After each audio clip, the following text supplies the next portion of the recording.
Thank you very much. It's great to be with Prime Minister Netanyahu.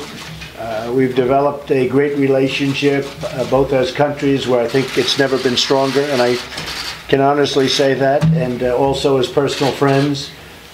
We have discussions going with Israel on many things, including trade. But the big move, and something that was very historic and very important, was the fact that we will be moving our embassy, as you know, to Jerusalem. And as we also know, that is way ahead of schedule by years. And we anticipate having a small version of it opened sometime next year. So that's a long time ahead of schedule. And it's an honor, and it's a great honor to be with you. Thank you. Thank you very much. Thank you. Mr. President Donald, thank you. Thank you very much. Mr. President, I want to say something, because this is the first meeting you've had since your historic decision to recognize Jerusalem as Israel's capital and to move the embassy, and now to expedite the movement of the embassy to Jerusalem. And I want to say that this is a historic decision that will be forever etched in the hearts of our people for generations to come. People say that this pushes peace backward. I say it pushes peace forward, because it recognizes history, it recognizes the present reality, and peace can only be built on the basis of truth. By recognizing history, you've made history, and we will always remember that. We also support you completely, and your stalwart position on the Iran nuclear deal. You said it's a disastrous deal. You've said that if its fatal flaws are not fixed, you should walk away from it, and I want you to know that if you decide to do that, then we will back you all the way. We also appreciate the fact that you confront Iran's aggression with us and with other parties in the region as never before. I've never seen the realistic alliance between the United States, Israel, and your other allies in the region as strong, as unified as it is under your leadership. And the last point is, you stood up for Israel in the UN in a remarkable way, rock solid support. This is a place, it's a house of slander against Israel and against the United States, and by word and deed, you've told them enough is enough. As you finish your first year in office, I want to say that I look forward to continuing our remarkable, tremendous friendship in the years ahead, and I want to express the appreciation of the people of Israel to you. Thank you, Mr. President. Thank you very much, brother. Thank you. My honor.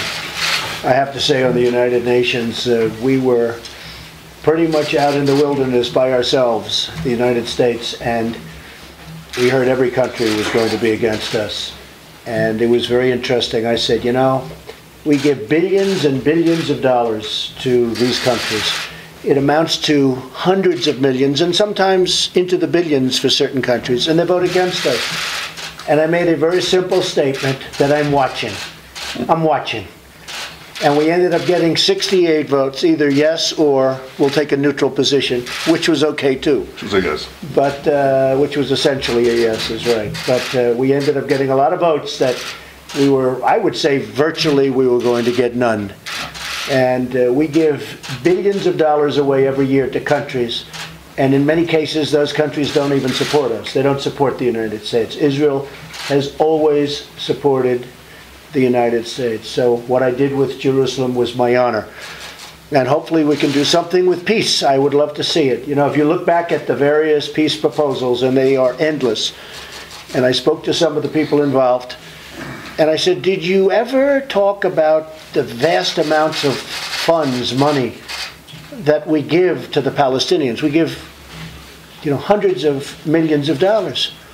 And they said, we never talked. Well, we do talk about it.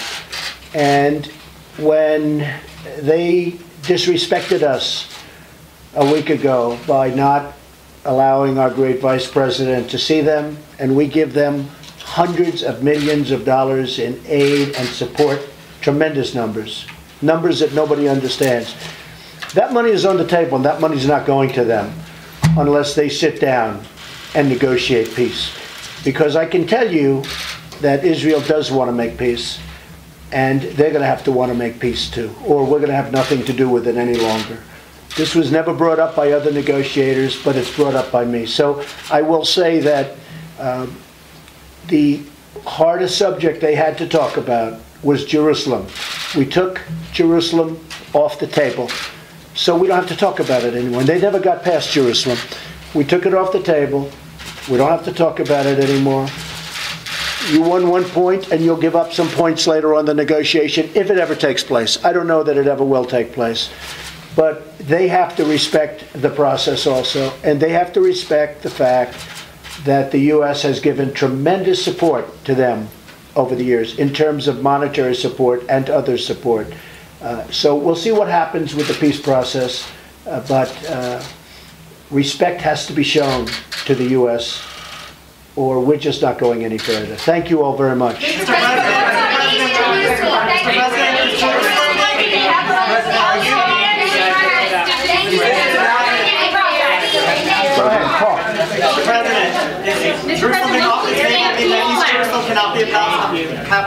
Thank you very much, everybody. Thank you. Thank you. Steve, go ahead.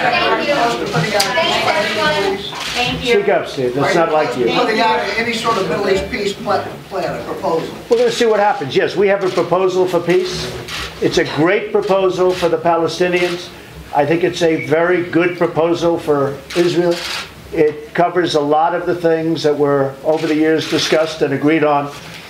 But the fact is, and I think you know this better than anybody, there were never any deals that came close because Jerusalem, you could never get past Jerusalem. So when people said, oh, I set it back, I didn't set it back, I helped it. Because by taking it off the table, that was the toughest issue. And Israel will pay for that. Look, Israel, something's going to happen. They'll do something that's going to be a very good thing. But they want to make peace, and I hope the Palestinians want to make peace. And if they do, everybody's going to be very happy in the end. We'll see what happens, Steve. We're going to see what happens. Mr. President, any comments about Abu Mazen's remarks regarding you personally? No, I didn't really read his remarks personally. I think I'm probably better off not seeing them. But we've done a lot for them. And hopefully they're going to make peace for their people. You know what? It's many years of killing people. It's many years of killing each other. They have to be tired and disgusted of it. So let's see what happens. I think eventually very sound minds, I hope sound minds, are going to prevail. And it would be a great achievement of mine. I've said it from day one, if we could make peace between Israel and the Palestinians. If we do that, I would consider that one of our truly great achievements. But the money is on the table. You know, the money was never on the table, I tell you up front. We give them tremendous amounts, hundreds of millions of dollars a year. That money is on the table. Because why should we do that as a country if they're doing nothing for us? And what we want to do for them is help them. We want to create peace and save lives. And we'll see what happens. We'll see what happens. But the money is on the table. Thank you very much, everybody.